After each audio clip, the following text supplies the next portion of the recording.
Did enough to wrench it away. Cotton the dog for Henshaw. You're kidding me. His depth and resolve is being tested. Cotton drops. Not sure what to do, so kicks it back up to the top. Shot clock at 5 for Cotton. That's ridiculous. Bryce Cotton at his very, very best. Alrighty guys, and welcome back to the Wildcat Wrap. Now, a bit of a different look today. We haven't got the main man, Adam Batt, on the show today. He's taking a bit of a break. I know he's flat out with all things AFL, and make sure you go and check out Bat Banter as well, a podcast based with everything going around in the AFL. So if you're a massive fan of the AFL, Bat Banter is your place to be. But we'll forget about him today, Declan, mate. Obviously, it's myself and you, mate. How have you been, and what have you been up to? I've been good, mate. I'm a bit starved of basketball, to be honest with you. There's not much NBL on at the moment. So I've just been keeping up to date with all the free agency and hoping to see, the Wildcats land some bombs. But keen to start the show, mate, and get into it. No, definitely, mate. I think it's definitely going to be an interesting time of the season for the Perth Wildcats. And I'm looking forward to breaking it down. We'll touch on that a little bit more next episode. But before we do get into this episode today, which is basically going to be a very short and brief recap of the season, a couple of our favourite points and favourite moments, we'll get into an official Wildcat Wrap award show, which is going to be fun. It's going to be interesting. We've got a few nominees for 5 different awards. You've got your stock standard MVP and most improved, and a couple of other different ones that I've thrown in there as well, just to sort of have a bit more of a laugh as well, mate. But you speak of free agency there, and we'll get it just quickly now because it's obviously some big news for the Perth Wildcats. Kristian Doolittle has re-signed on a 3-year, fully guaranteed, I'll get it out eventually, mate, contract there for the Perth Wildcats, which is just huge. And I spoke about this, and go and check it out on the Free Agency Fix, which is my new series at the Basketball Fix here, where we break down everything in the free agency world on a daily basis, Monday to Friday. But a massive move for the Perth Wildcats. It does seem now like it's going to be we either build around Kristian Doolittle or we bring back Bryce Cotton, and Doolittle's a major piece. What are your thoughts quickly on that signing? I actually think that's massive, and I didn't expect it to come this quickly, to be honest. I thought it was going to be one you kind of see 2 months before the season starts, because he's been a flat-out baller for us. Like, if you didn't have Cotton doing what he does, you'd probably say KD's our second best player. So to get him for 3 years, which is not exactly common, especially with imports, that's a massive breakthrough for us. And that only just gives us more things to build around, as you said. The consistency that he plays at, the chemistry that he already has with the team. You probably couldn't have asked for a better player to sign for 3 years at this point. So I'm super happy. I'm sure the Wildcat fans are, absolutely, excited with this signing. And I think it just brings more stability as well to the roster coming to next season. So exciting times ahead for sure, mate. No, definitely. I think it's a great signing for a number of reasons. We'll touch on a few of his great attributes later on this show, and we are breaking down some of these awards. I know I've got him picked for a couple of these awards, and I know you've probably been close on a couple of them as well, mate. But yeah, it's been an incredible season for Kristian Doolittle, incredible 2 seasons, mate, and it's awesome to have him locked away for another 3 years. But let's get into today's show, mate. Now, biggest takeaways from this season. There's obviously plenty of takeaways that we could look at from this season. Obviously, a weird start for the Wildcats like it was last year. Got going once again. Looked like we could potentially win an NBL championship as the season went on. Had a bit of a weird patch to end the season. Had an up and down final series, everything like that. What are some of your biggest takeaways from the Perth Wildcats in NBL 25? Well, I've kind of gone down the player route. So the improvement by a lot of the players. I could have said it was the finals and getting there and the coaching by JR, but I've gone down the improvements of players like Ben Henshaw, Kristian Doolittle, and nonetheless, Bryce Cotton, our MVP. The improvement we've seen by Henshaw, just as a young player, I think he's 20, 21. It's outstanding. He's, started from getting, 2 minutes a game last season, not playing much at all, to our starting point guard. And that speaks on levels about him and also how much JR trusts him as a player.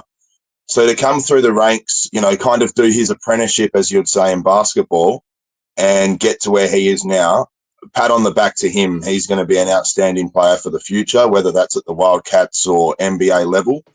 And Kristian Doolittle, well, he's not just a defensive god, but he's also an offensive juggernaut, mate. He is absolutely jacked and just he's given every team trouble, really, when you think about it. And I have not seen a team be able to guard him properly. Like, yeah, they might stop him at times, but no one has an answer for that guy. And to look at last season and this season and the difference in him is tremendous. Absolute different player. So pat on the back to him. And BC, well, if he's going to keep going the way he's going, he's going to be averaging 30 next season. And we'll just, engrave the MVP before we start, shall we? So pat on the back to those guys. BC's just on another level. I could go on for hours about his stats and what he averages and how he goes about it. But those players in particular, they got us to where we needed to be this season. And if it wasn't for them, we wouldn't be where we are. So pat on the back to those guys and good job to the team. Yeah, bang on, mate. I think you've done it really justice there in terms of looking at the sort of player performances and improvements from NBL 24 to NBL 25. I'm going to go down a slightly different route here, mate. My biggest sort of takeaway from the season is Keanu Pinder. Now, when we saw Keanu Pinder at the heights, he was the reason why we were winning games. He was the reason why we were put into championship consideration. When you actually look at his stats, and someone brought this up to me a few weeks ago, and I know everyone in the media, including myself, and we've been critical of him on the show before, sort of said the same couple of things about Keanu. Inconsistent, poor timing, loses his sort of focus here and there. When we actually look back at his stats and everything like that as well, mate, he averaged 15.1 points per game, which is his second highest career average in the NBL. He averaged 6.3 rebounds, which is quite low on his sort of, career averages so far. But he played 23 minutes. Now, that's the biggest question mark for me from a Perth Wildcats side is, why did he play so little minutes? And there's obviously a number of reasons. I think John really didn't trust him in games. I know he is a very frantic and sporadic player, and that's also why he's such a good player, but it's also why he's had these runs of very poor form. But we got to see when Keanu Pinder was at his best, this team was absolutely flying. The finals, we saw him absolutely going off. I think he had 35 points and a double-double, which was an NBL sort of record as well there against the Southeast Melbourne Phoenix at the old Challenger Stadium. We saw finals and glimpses of him in first quarters against Melbourne United, that semi-final series where he essentially dragged the Wildcats to some nice leads in those sort of first and second quarters. And then he just died away. And it is all mental with Keanu Pinder, and I 100% understand that. And we'll break down maybe potentially him departing next week on next week's episode when we touch on the free agency stuff, because there are plenty of rumors flying around, as there always are at this time of the year. But I feel like he's going to be a big loss to the Perth Wildcats if he leaves next year. But also on the flip side of it, I'm not sure if it's a massive hole to fill though. I feel like his best position is as a 5-man. And when we saw him play as a 4-man, when we saw him play at the 5 though, is where we sort of lost him a little bit. Because he's a genuine 4. He needs to be next to a genuine center nowadays in the current NBL. It's quite hard to match up against a Marcus Lee who's giving some size away and everything like that. So, yeah, I've got some major questions about Keanu, but that was my biggest takeaway from the season. But also one of my other biggest takeaways from the season as well, John really can coach. I know there's a misconception that John really can't coach. He can 100% coach. I know you've got Bryce Cotton on your team, and that's a massive reason as to why the Perth Wildcats were winning game after game after game. But John's still got to adapt a game style in which is suitable for that particular team. And did he get it right at every chance he possibly got? He didn't get it right every single time, but he got it right enough for them to be in a Game 3 semi-final appearance where they nearly made an NBL championship series. So that's where I sort of sit there and I go, yeah, 100%. And the criticism can be there at sometimes, and I critique him hard as well sometimes because I know there's a few things in which you can sort of sit back and go, wow. But in that semi-final series, for example, you just got beaten by a hot guy in Chris Goulding in game 1. You got beaten by a hot guy in Ian Clark in game 3, essentially, and Chris Goulding got going late in that piece as well. So, besides those two guys and that sort of system and everything like that, they're basically in an NBL championship series. So I think one thing that I've learned is that John really, there's a reason why I locked him away for 3 years. There aren't that many great coaches who are happy to come over to the NBL. He's a local guy. He's got a plethora of knowledge. He's an ex-NBL sort of legend and champion around the place. He had a great career in the NBL. I think just let him learn how to coach and figure out this sort of stuff as well, because he's still a very fresh coach in the NBL and professional basketball. But mate, let's move on to the crux of today's show. And the crux of this is what I'm excited about. It's the awards segment. Now, obviously, what we're going to be doing is we're going to be breaking down a couple of awards. Now, we've got Young Talent Time, which is our Young Talent of the Year. We will then jump into our Head Cheerleader of the Year, a bit of a fun one there as well. Then we go from there to the Librarian Award. Now, we'll get into what that means a bit later on in the show, but I'm sure most people will be able to understand what that one's about. And then the more conventional two awards we'll finish on is the Most Improved and the MVP. But Deck, mate, let's get into our first award here, and it's Young Talent Time. The nominations are Benny Henschel, Elijah Pepper, and Itan Al-Mansa. Who have you got winning this award, and why, mate? Well, I think we're going back to the young gun, Ben Henschel. He's definitely our young talent for sure. He's got the skills, the potential, and it's really early in his career, and he's starting to develop that basketball IQ, which is something you kind of peak at when you get to your mid-20s, late 20s, they say. But he's really starting to, all parts of basketball are coming to him now. His versatility, his ability, and also his athleticism is starting to improve as well, which is what I've seen. I mean, he did try and dunk on Golding, and he nearly got there in the finals there, but it's got to be him for sure, mate. He has had an outstanding season, and I think it's only going to go up from there. And as I said, I think he is 2021, so he's definitely at the start of his career. Yeah, Ben's a great choice there, mate. I'm going to go there as well, but I think it's by default. Eternal Munster faded away in that rotation late in the season. So did Elijah Pepper. Ben still had that consistent role. So he goes from 3.1 points per game last year to 9.8 points per game. He goes up on his rebounds by 2 rebounds per game on the season. He goes up by 2 assists on the season per game. And he goes up to 1 steal per game as well. So Ben had an incredible series and an incredible season, I should say. But where I wanted to sort of touch on is the series, is like I just said there.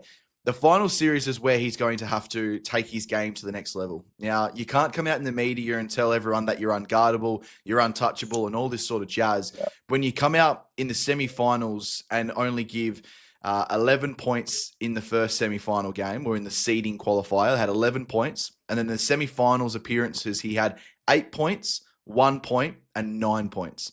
Now, he's not a defensive specialist, so I don't even really think that he's had a great defensive game. It's all the fact he just couldn't score. He just wasn't ready for the moment. He wasn't ready to be able to, sort of live up to the expectations in which were needed from him. Because if you get a 15-point per game Benny Henschel in the playoffs, that's half the reason as to why the Perth Wildcats sort of got hamstrung a little bit, because Bryce got put out of the game. Doolittle had to step up tremendously to be able to score big moments and everything like that. Yep. And so did Dylan Windler. So without Benny Henschel, without even Keanu Pindi, you can throw into that mix as well, throughout certain moments of these games, the Perth Wildcats were always going to struggle. So while I give him this award, I give him a little bit of a critique there as well, because this kid has got so much potential. And I think we will see him in the NBA next year in the G League. I don't think we'll see him in the NBA per se. But if he doesn't, he'll be welcomed well and truly back to the Perth Wildcats, because he's sort of got to look at it from a perspective of maybe following the Luke Travers pathway. Luke went to the NBA, got drafted by the Cleveland Cavaliers, but said, hey, I'm going to stick some more time over here in Australia, get my feet under me a little bit more, and then I'm happy to come over. And that's what maybe Benny Henschel needs to look at doing, is potentially stay one more year in Perth, be the guy, average 15 points, 16 points per game, and then look to excel over in the NBA. But the Young Talent Time award for me, mate, is Benny Henschel, and for you as well is Benny Henschel as well. Now let's go into the Head Cheerleader. This is an interesting one. So Head Cheerleader, pretty easy, what do you reckon, mate, to sort of describe what this award's about. It's the guy who is on the bench all the time, consistently screaming, cheering, and getting their teammates going from whatever standpoint. Now, nominations for this one were quite easy, I feel like.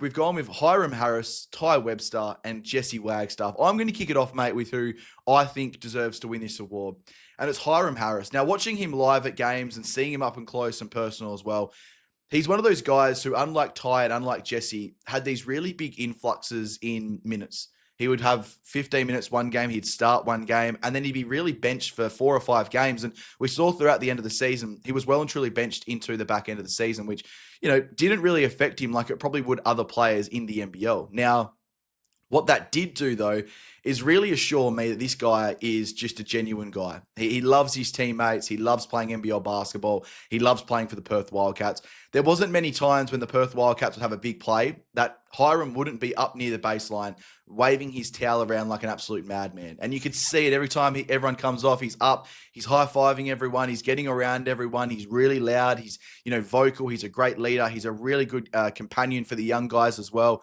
I love everything about him. And for a guy, like I said, who doesn't play many minutes and didn't play many minutes towards the back end of the season, for him to be producing that sort of excitement, that sort of leadership, and that sort of everything that you just sort of need from a great teammate and cheerleader, that's why I've gone with Hiram Harris, mate. He'll be a massive loss to the Perth Wildcats if he does decide not to return in NBL 26, because this guy has the mold, and I hate comparing players to guys on their team, but he's definitely got that Jesse Wagstaff mold about him, where you can knock down the occasional three-point shot. You're working for your teammates, the high pick and roll. I think they missed him in the playoffs. I think that was a genuine little matchup where it could have swung some momentum for the Perth Wildcats that John really may have missed. But Hiram Harris is the head cheerleader for me.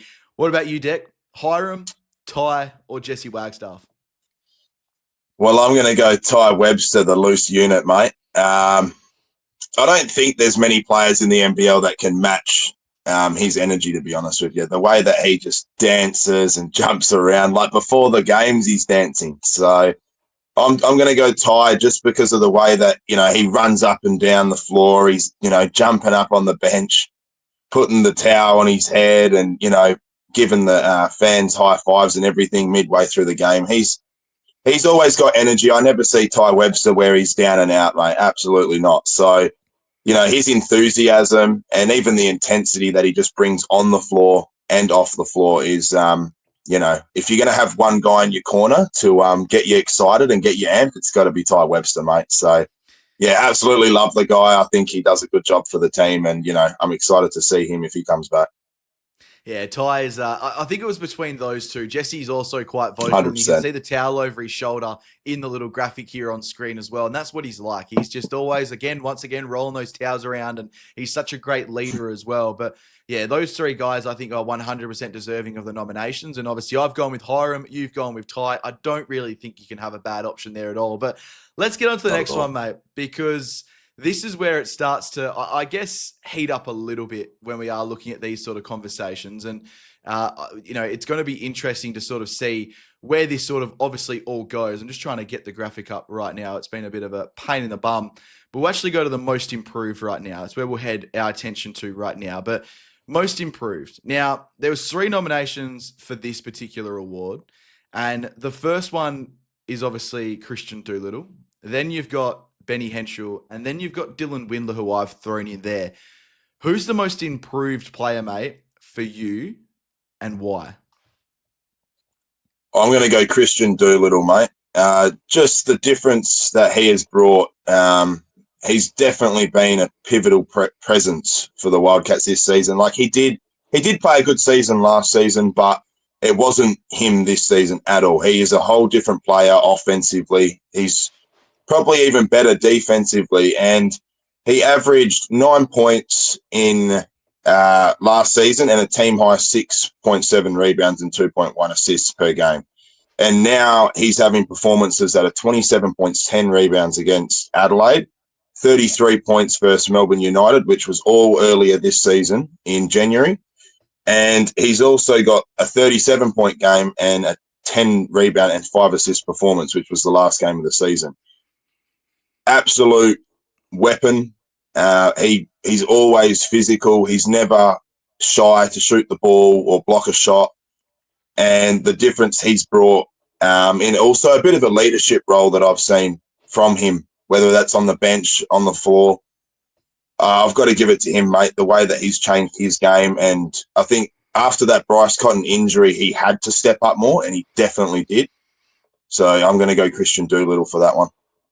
Yeah, I think you make some good points there, mate. And I'm going to cop a bit of criticism for this. I can already feel it. But I think 100% Kristian Doolittle is a deserving winner of the award. But I'm actually going to go Dylan Windler, and people are going to scruff their nose at me and go, oh, what the heck's this bloke talking about? But if you look at Dylan Windler's start of the season, where obviously he was coming off some injuries and learning the system, and once again, sort of developing himself as that second option or third option on a particular team in which he hasn't been for such a long period of time. Like he said on an interview a while ago on the West Australian, he's been sort of 7 or 8 man, even longer in the rotation, 9, 10, 11 in certain rosters as well. He hasn't had to be the number one guy for a long period of time. And to come over here and go from being a role player and knowing your role and being in the corner and being an open shooter and everything like that, playing with LeBron James, to being the second or third option on a Perth Wildcats team, which is really important. He stepped up in ways that is just incredible. And when we look at, obviously, some statistics, you've got the numbers of obviously his on and off and plus minus essentially. So when he's on, the Perth Wildcats were plus 7.9. And when he's off, the Wildcats were leaking a 1 point per game.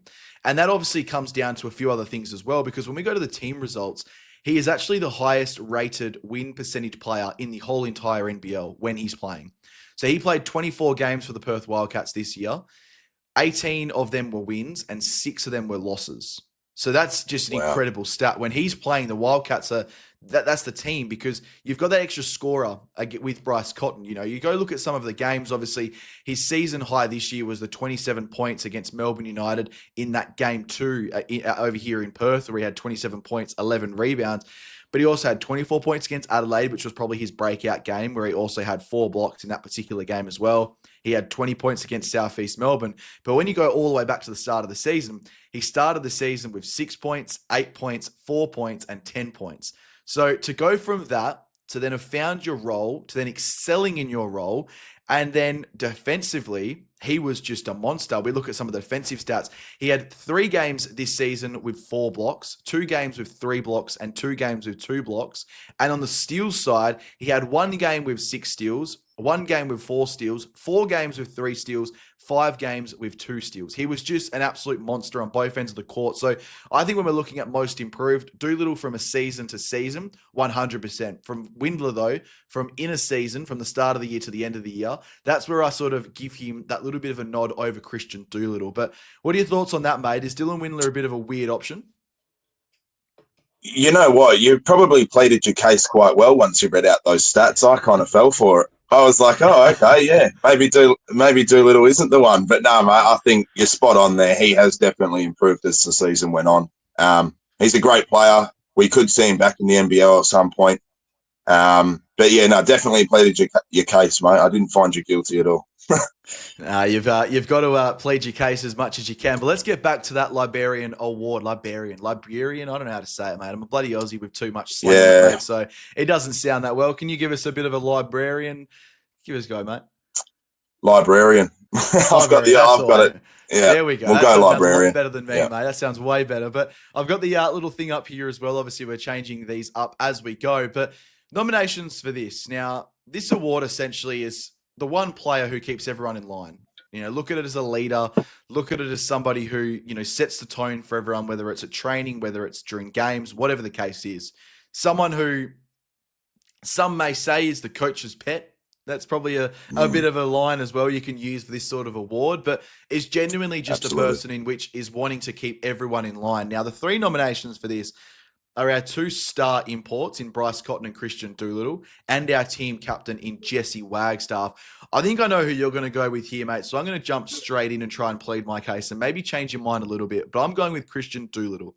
Now, the Silent Assassin is a name in which a lot of people would probably use when it comes to Kristian Doolittle. And I've had the pleasure of obviously seeing him in person a few times, interviewing him on the show as well. You go and check the interview out if you want to. An amazing dude, obviously locked away for 3 years. But everything that I see and hear from this dude, it's not necessarily about how much he talks, it's how he plays. And that's the thing that I love about Do, is the fact that he could happily go and do what he does every week, you know, trying to score 30 points per game. But he knows when his shot's not there, and he starts to impact the game in other ways, whether it's defensively, whether it's playmaking. He can be a point forward, your team's best defender, and your team's best scorer in one night. That's how good this guy is. And what that does is that sets the tone for all these young guys coming through. You know, you've got the Hiram Harrises that we speak about, the Benny Henschels, the Keanu Pinders, you know, the Dante Russo-Nances down the end of the bench, the David Aqueras, all these guys coming up. They look at a guy like Kristian Doolittle and they respect him. And then once you got the respect from just your play and your play only, once you start opening your mouth, that respect just continues to build. Now, we're looking at a weird transitional period for the Perth Wildcats now where Jesse Wagstaff is essentially the last of, the sort of mid-2000s era with the Damien Martins, the Greg Hyers, that sort of caliber, the Trevor Gleesons. He is going to leave the Perth Wildcats at some stage over the next 2 to 3 seasons. It could even be this year. We don't know just as of yet. But Kristian Doolittle is the perfect guy to fill that void. And I think he's already filling it right now. And Jesse just gets to come on top and just sort of complement essentially what's going on. So for me right now, at the end of the day, I think it's all about obviously continuing to just let him develop as a leader. He's a genuine superstar when it comes down to everything else. And for me, Kristian Doolittle is the Librarian of the year. What about you, Deck? No, you've pleaded your case quite well there, mate. Absolutely. I'll give you that one. All right, I'll let you be for now. But I'm going to go Jesse Wagstaff, mate. He's pretty much been the glue that keeps the team together through the last few seasons. It has been pretty up and down for the team. A couple, coaches since Gleeson, and he's been there through the whole thing. He's always been quite vocal. He's very good with his guidance, and he always remains settled, regardless of how the team's going, how the game's going. He's always been that cool, calm, collected sort of guy. And he's been our captain since Damien Martin left, I believe.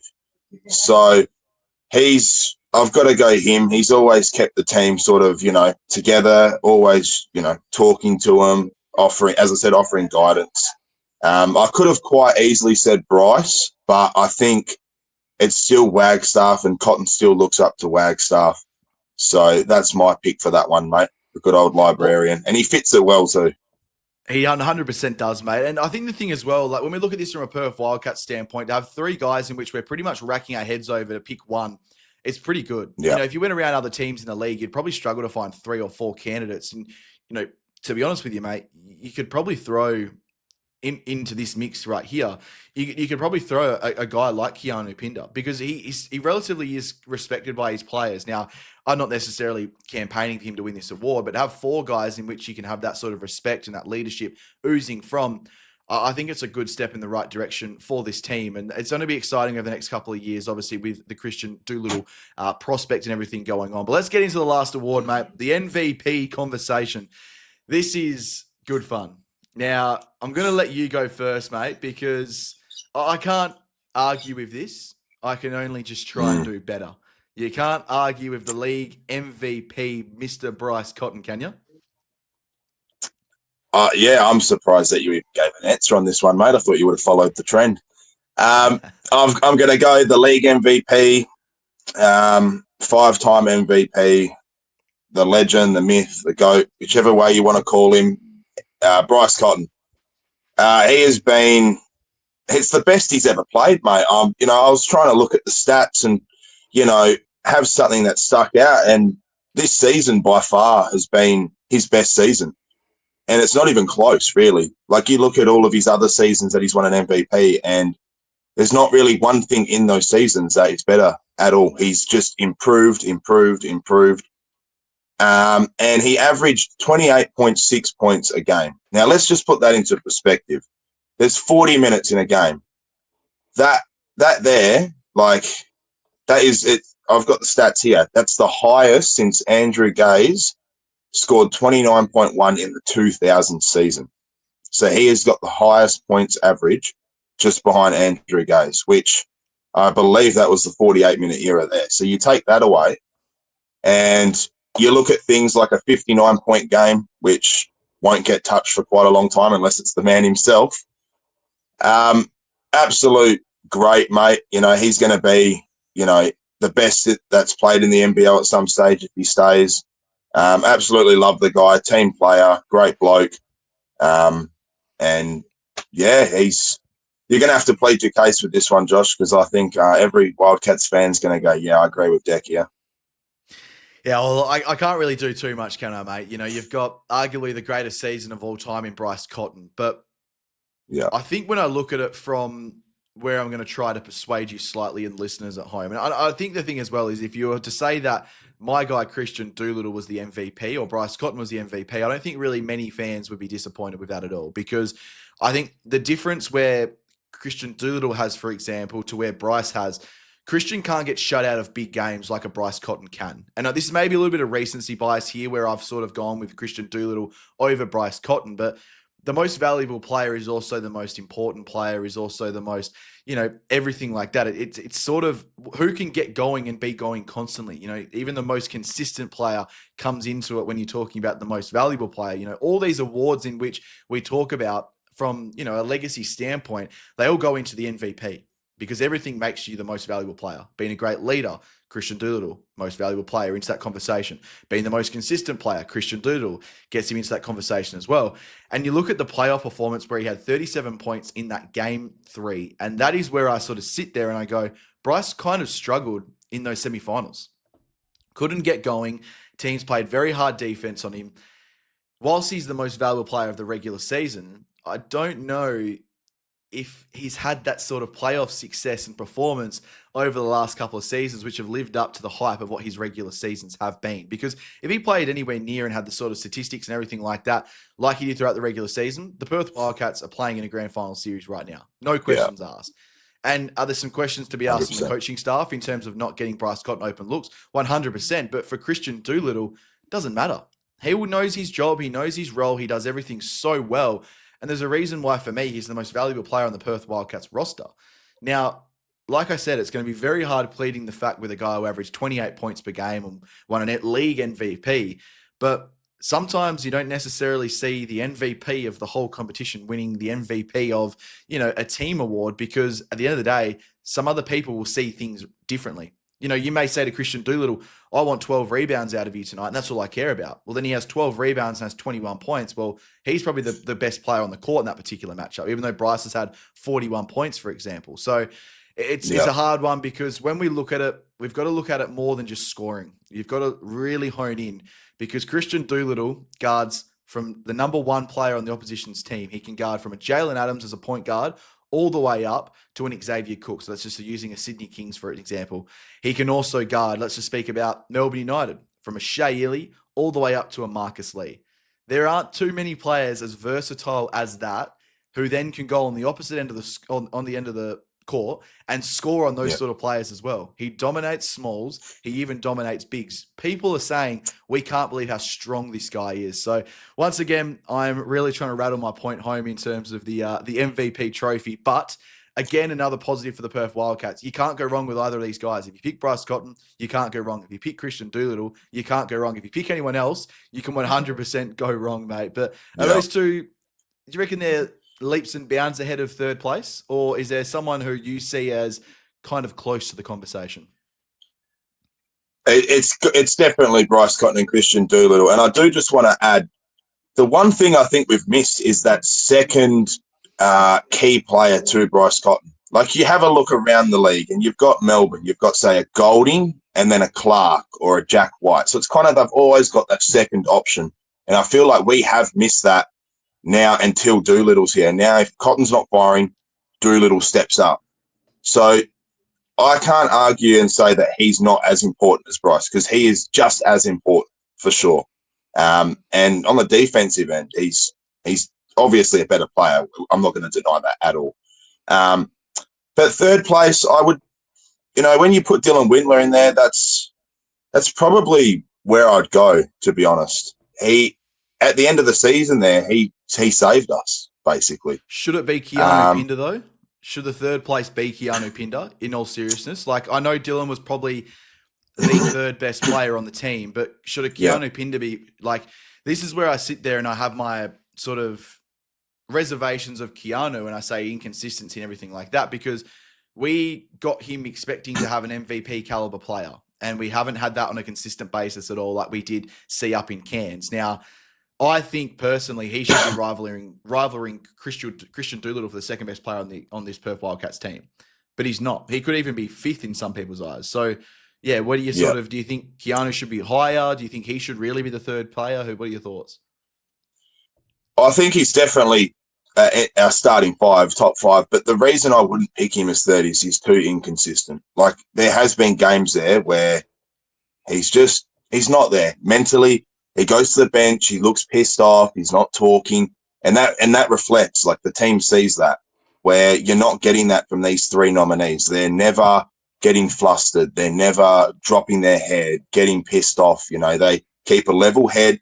Maybe in the locker room they're punching each other on, I don't know, but on the court they are to a standard, mate. So Pinder, yes, great player, has breakout games, yes, but at the moment he's in that stage where he's just lobbing himself to the hoop. If he falls over, he chucks a tantrum most of the time.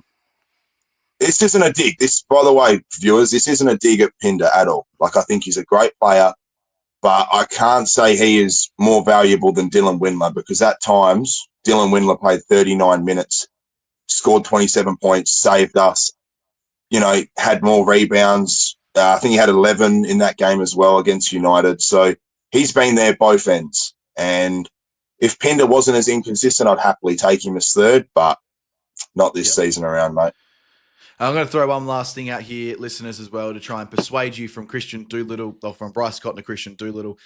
A lot of his statistics are actually swayed a little bit when you look at the defensive end of the basketball for one reason. And, mate, we remember the time when we didn't have Bryce Cotton in there for 6, 7, 8 games, whatever it was. We also remember in that time as well, Dylan Windler wasn't playing consistent games for the Perth Wildcats. Everything was on Kristian Doolittle's shoulders, and he was living up to the hype. He was keeping us in games.